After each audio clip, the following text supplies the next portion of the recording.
You're listening to the Fantasy Alarm MLB DFS podcast with hosts Jon Impemba and James Grande.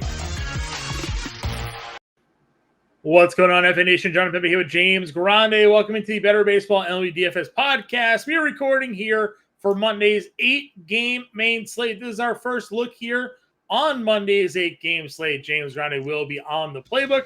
We'll be back live 5 o'clock Eastern time to give you all the updated news, lineup breakdowns, and information that all of you need. But you'll get our first takes on everything that is this 8-gamer right here. James, how was your weekend, my good guy? Weekend was all right. Happy Monday, per usual. A lot of preparation for the baby that is soon to be here. So good to turn the page back to some sports as I, took a couple days off, and I did the Valley Vault on Sunday. But other than that, only some late night corrupt boxing was watched this weekend, John, because that's usually how it goes in boxing. I didn't catch any of the boxing or MMA this weekend. So. Oh, yeah, I did watch some MMA. Tom Aspinall looks... I saw the highlights. Jon Jones will retire before he faces Tom Aspinall. Yeah, you think so? Yes, I do.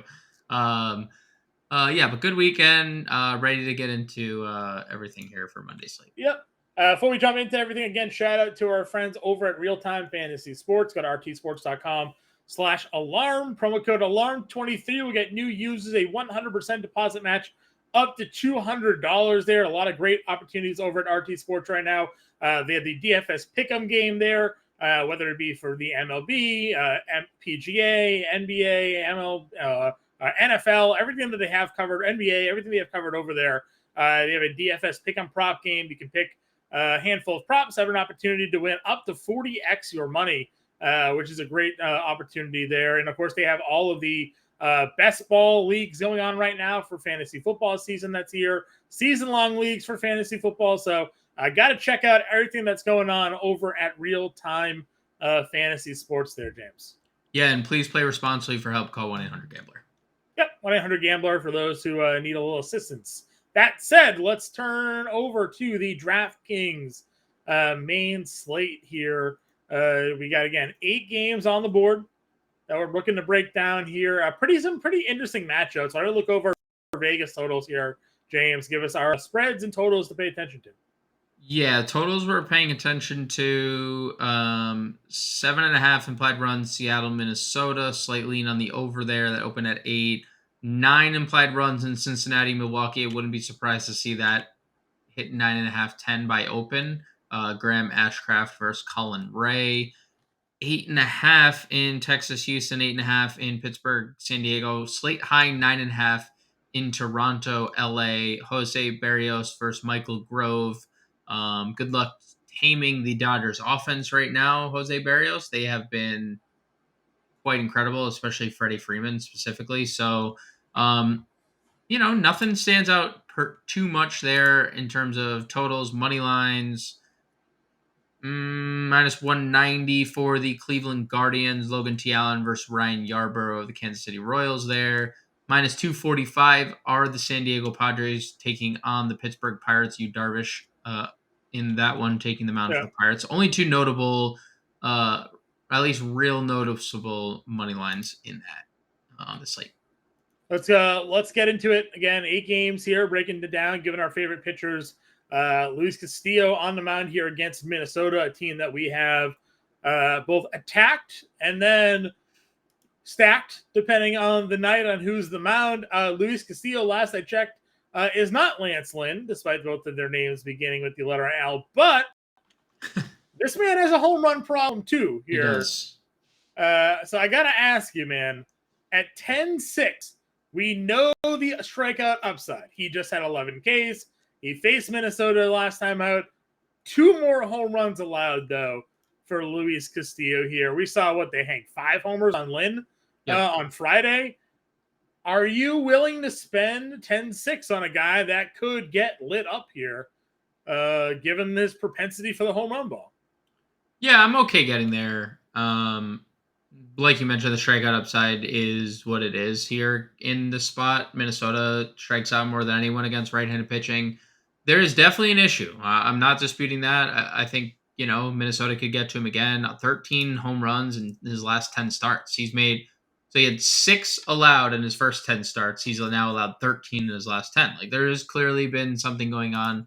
Um, I think there are plenty of guys you can get to if you're not spending up Luis Castillo. I think going right down to the next name, Darvish, coming off pretty good starts in back-to-back outings, 27 and 29 fantasy points against Philly and Toronto is a good pivot. Yeah. So you get Darvish against Pittsburgh in a dream spot.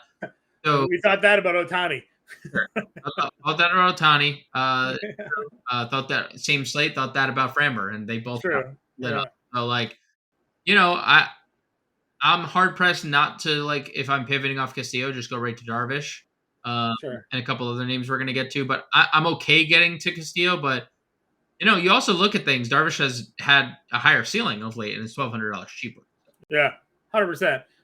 Just throwing out there, the lefties not as nearly as effective against Castillo as Lynn, but it's still the lefties that are doing the damage against him here when it comes to sort of the matchup that he has. The 455 slugging percentage against 12 home runs allowed to left-handed bats on the year, almost 2 home runs per 9 to lefties. So we know Minnesota can roll 7-8 lefties out there. So something to pay attention to if you're looking to spend up for Luis Castillo. After we get by those top group, we look in the mid-tier here. You've been a Logan Allen guy all year long. Gets Kansas City. He faced Kansas City, only went 3 2/3, 98 pitches. It took him in 3 2/3, but he no shutout, 5 Ks. I know lefties, Kansas City has some guys that can do some damage, but do you like Logan Allen here? I mean, are you worried about the inefficiency, or do you think you'd be willing to go back to the well? Yeah, I mean, he got sent down because of that start. Right. Like, he was sent down because he was walking too many people, he was throwing too many pitches, and then he gets recalled up, and he looked great in the Pittsburgh start, and probably could have gone further. I mean, 77 pitches in 5 innings. They're going to have to rely on this guy if they want, and we're going to find out what they are at the deadline. There's no Bieber, there's no McKenzie, Right. Quantrill's not pitching. We don't know what they're going to do. I'd assume they're more on the selling side because Minnesota's kind of been winning a lot and taking kind of a stranglehold of the division. So we'll see. Because if they don't need Logan T. Allen to make a playoff push, they're not going to push him, I don't think, because he's already going to come up on his innings cap, 67 innings. I don't know what his minor league high of innings is, but why force too many innings on him? I mean, 5 innings, 77 pitches, an indication that they're not willing to. It was a 10-1 game. They were up a ton of runs too, so there could have been a lot of factors, fresh out of the break, people are still, their bullpen's still fresh. So there's a lot of factors. I'm good to get Logan T. Allen, even looking at Kansas City's numbers. 24% strikeout rate against lefties this year. That's the 7th highest mark in the league. 693 team OPS. And, you mentioned that there are some guys that are better, but still, yes, Bobby Witt is great. And Bobby Witt hasn't had a hit in 3 weeks. So I think he's 0 for 24 or something like that. Yeah, it's not great right now. So he had 2 hits back-to-back games against the there you go. he snapped out of it.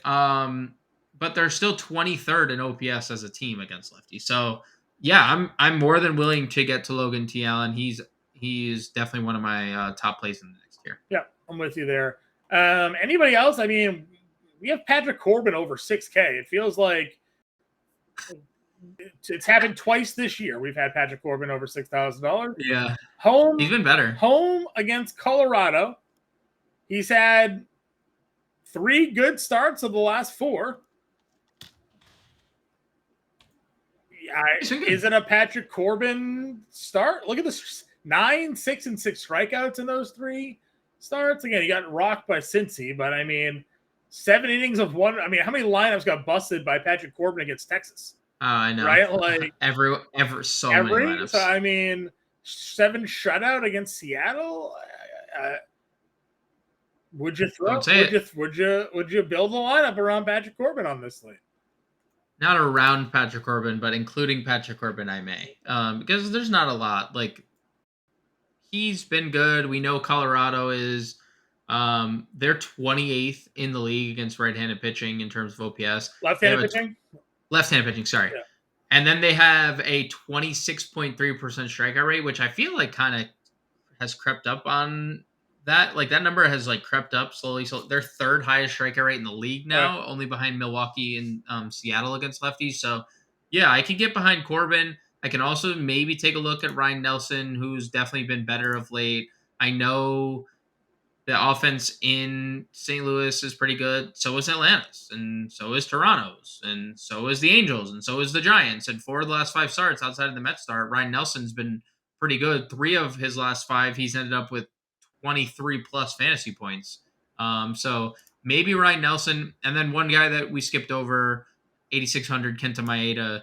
You talk about strikeouts in a matchup. I know like he's going up against Luis Castillo, but he just did. And 6 1/3, 9 strikeouts, 2 earned over that span. It's 26 fantasy points. He's now gone for 26 or more fantasy points in 3 of his last 5 starts. Yeah. Talk about a GPP darling at 8,600. So other than like the top 3 that we mentioned, Maeda, Corbin, and Ryan Nelson make my player pool. Last guy, I'm just gonna spit his name out. You can just say yes or no if you want. But we talk a lot about the Toronto lineup.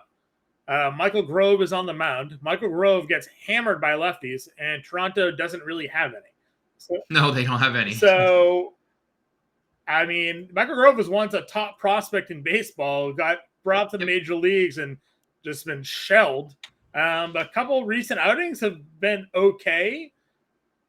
Too risky for you? Doesn't on a slate like this? Don't need to go there. I mean, where are you with Michael Grove here? You just connect your headphones. I can't hear you. I pulled my headphones out. You unplugged your headphone. What a professional! I sure did. That was a professional move. Yeah. It's the new set. I have a little new setup, so like I'm just the way that my arm came down on my wire. That's fine. So Michael Grove, no lefties in Toronto. Right. Do you give him a look at 63, or no need to go there on the slate? So lefty's hitting 324 with a 549 slug. Oh yeah, lefties are here. Kevin Biggio will probably be in my lineup if I don't play Grove. So righties are hitting 275 with a 477 slug and a 332 WOBA. So like still not great. Right. Righties are also averaging 1.6 home runs per 9 innings. The peripheral numbers look a little better for him against righties. Home ERA is a lot better than it is away. 4.83 versus 8.5. Oh my god, over a 2.2 whip on the road. What are we doing? Look at the stats though. Like, how deceiving is this? 8 home runs allowed at home, but like 4 earned runs better. Like, I know. What a weird life.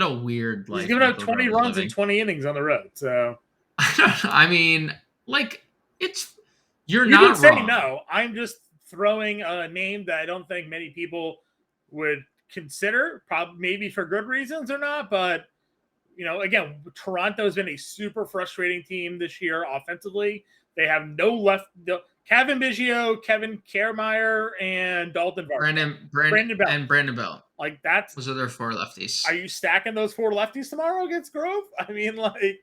No, like if you're playing lefties, you're one-offing those people. Right. But it's hard to like. And I know Belt homered on Sunday in a great spot. You probably can play Belt and Biggio together because Biggio will hit 9th and Belt will hit like 3rd.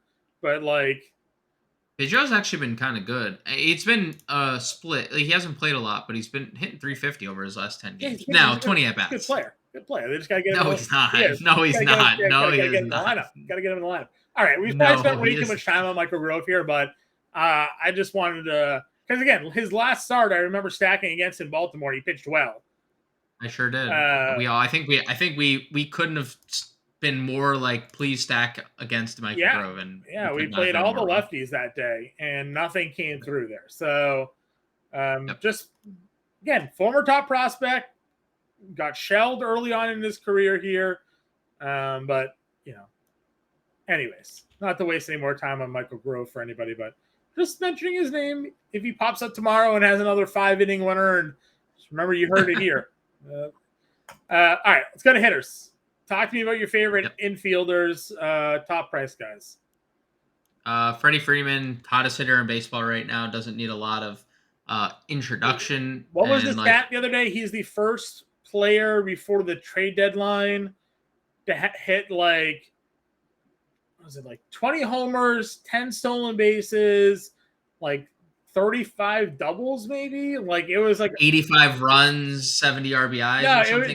There was a stat a milestone stat that he's the first player to ever hit these milestones before the MLB trade deadline.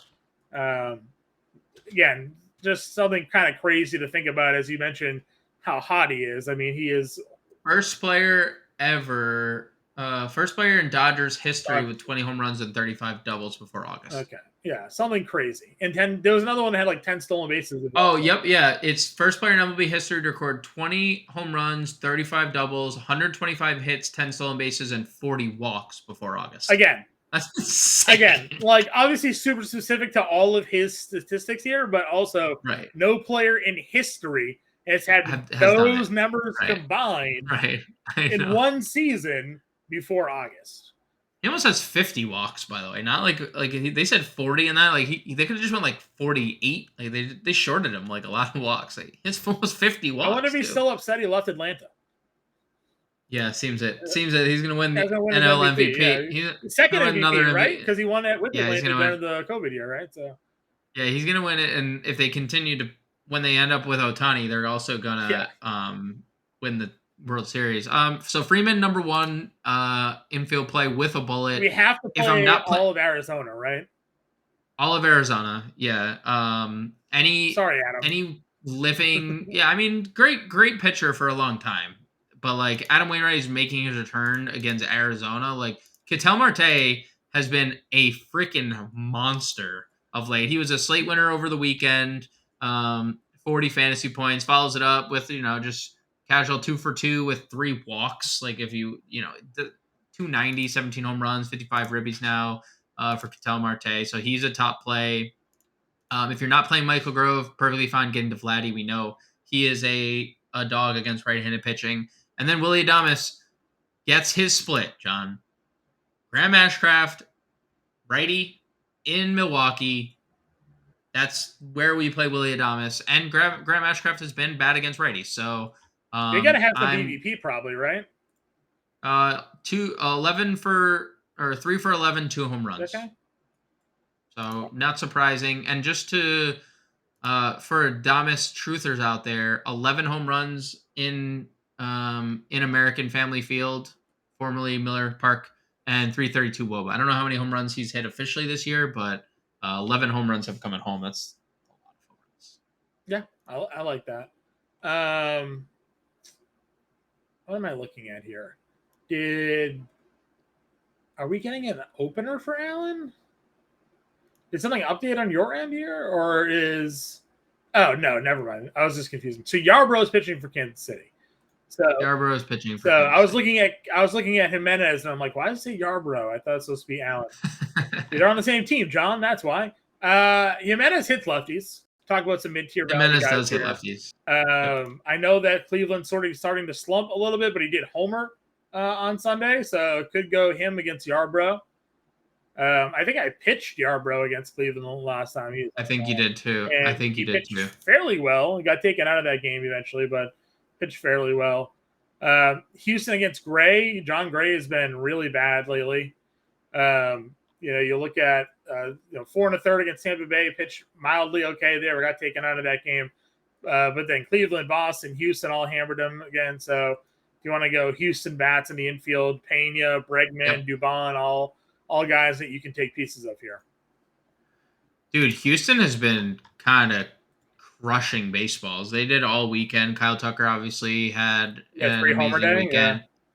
Bregman has home runs in 3 straight games before Sunday as well. Yanier Diaz had a game-tying home run on Sunday.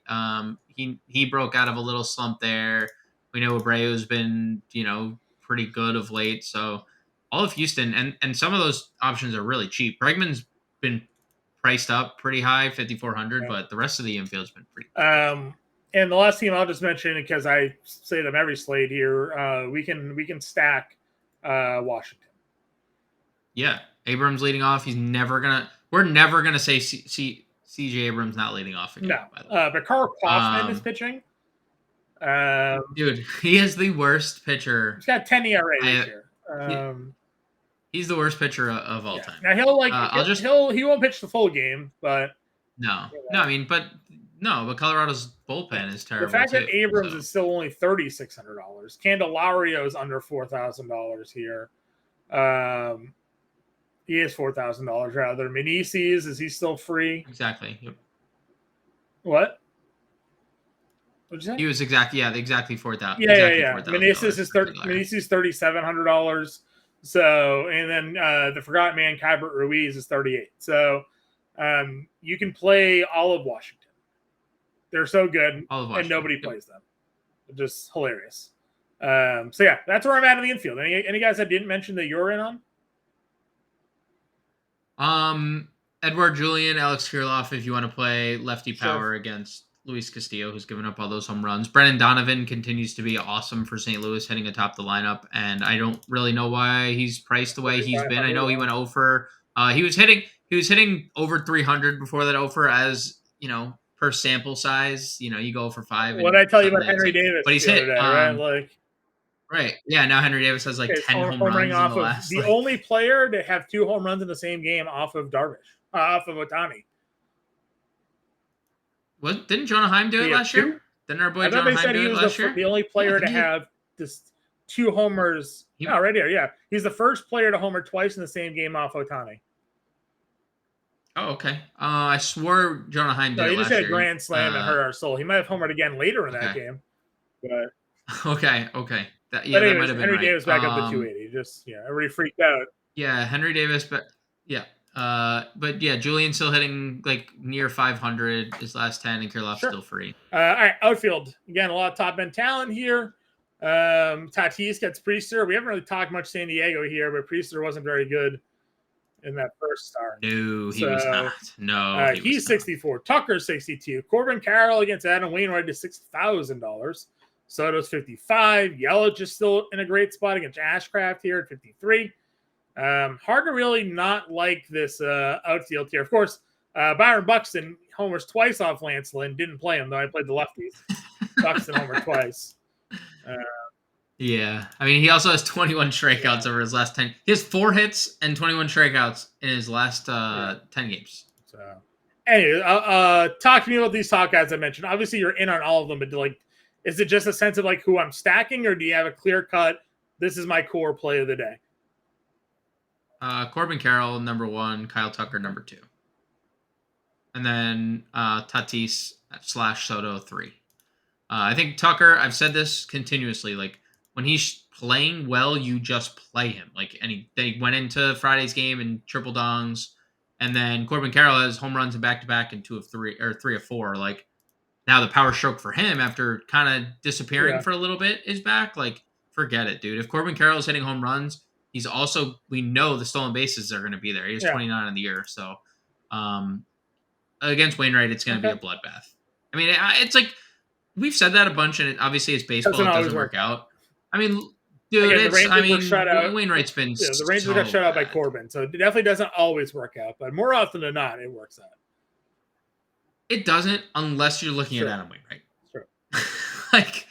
Poor guy. If you're not going Grove, I think we said it already, but you can play Toronto guys. So Bichette, Vladdy, Springer here definitely can be used in lineups. My favorite player, Lane Thomas, today had 4 stolen bases, 37 fantasy points. I didn't even think he was a base stealer, but now he's got 12 after having 4 today. 16 homers on the year, and 1/3. Yeah, third of his stolen bases came in one game today. So I'm in on Lane Thomas there. You can go the Cincy outfield if you'd like. Lourdes is at 45 there as well. Let's see. What's your next outfield play here? Next outfield play, I kind of just went to the value section. Arizona has really good cheap value. Alec Thomas hitting ninth. Dominic Canzone, who hit 17 home runs at AAA. He's 2,200. He gets Wainwright So you went there. way McCarthy down. 31. So all of Arizona.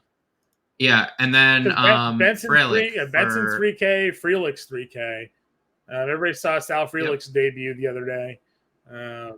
Big ups on him, and Will Benson just keeps on keeping on. I mean, Dude, for the other day off on Sunday, but he's been like home runs and stolen bases out of that guy. So I'm with you there. A lot of great value in the outfield here.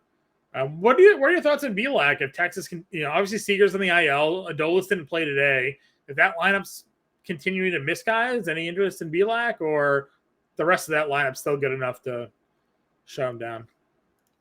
Yeah, it's okay. It's a good point. He's been good. I mean, double-digit fantasy points in 3 straight games, 2 of which he's hit 20. And he's had, 5 20 fantasy point games this year? 4 20 fantasy point games this year? That's in 12 starts, so a third of his starts. He's 7,800. I don't strongly dislike it. Like, it's not... They do have a good lineup regardless. Like, Semien, Jung, Heim, Nathaniel Lowe, Duran, Garver. Like, it's a deep lineup, Tavares. But, I'd have mild interest if there's no... All right, let's build a lineup here. And then, again, everybody, we go back live, 5 o'clock Eastern time. We'll answer your questions, so make sure you tune in and join us for all of that fun, 5 o'clock p.m. Eastern. Starting our pitching here, we like Logan Allen, right? 8,700. I like Darvish more, but like if we wanted to start with Logan Allen, Darvish, there's plenty of value. You can play them both, or did you want to go to like Corbin as a guy? I had Corbin just to see what we could do. Darvish and Corbin, it is catcher. Where'd you go? I didn't, but Kyber's 38, and I want to pick on Kaufman, so that's probably the. Did you want to go after Grove? Go belt at 3,100, or did you want to spend up? Freeman? I'd be hard pressed not to get Freeman. Yeah, I think he's the top. I mean, we'll see because like, do we want to play Freeman one off and not end up getting Arizona, right? Because like, Marte Corbin is probably the stack we want to go. Freeman Carroll has 3,400 a player for the rest of the position, and you said there was 2K outfielders, right? Like Alec Thomas. Yeah, Alec Thomas, Canzone, Benson, and Frelick are both 3K. Like, there's plenty of like cheap options. Do we want to go there? I think we did. I think for me, when it comes to building lineups, I'm probably going Washington, Arizona on this slate. So, but I mean, we can probably still fit the one-offs here. I mean, Alec Thomas has been really good, 2,800. Benson was 3K. Just to throw him in there, it's 3,800. You like Marte? Shortstop, we're definitely playing CJ Abrams, 3,600. Abrams. They're $2,300 third baseman that's on floating around here. Nicky Lopez. Let's see. Let's go off of Kyber. Let's see if we can get cheaper. I'm looking to see if we can get to somebody specifically. I don't see Eugenio is 2,900. If that's about the cheapest guy we probably should look at. Emmanuel Rivera, he's kind of been bad. Longoria was in the lineup Sunday. He went 0 for again. He's kind of been bad. Let's get off that. Third base feels like a position we might need to spend up on, John. I don't know if there's a third base. I mean, Ezekiel Duran is now third base eligible. Sure. He's second, third, but he's $3,200. I got it. Suarez works for me. I got Kevin Biggio in the outfield. So we got Darvish, Corbin, Ruiz, Freeman, Marte, Suarez, Abrams, Carroll, Thomas, and Kevin Biggio there as an example lineup. Again, James and I will be back live at 5 o'clock Eastern time. We'll update the lineups. We'll update the news. We'll get you guys ready and set to dominate this 8-game Monday slate. James on the playbook. Get the All-Pro package. FantasyAlarm.com/All-Pro. Promo code MLB50 saves you 50% off the first 6 months. We'll talk to you later. Good luck.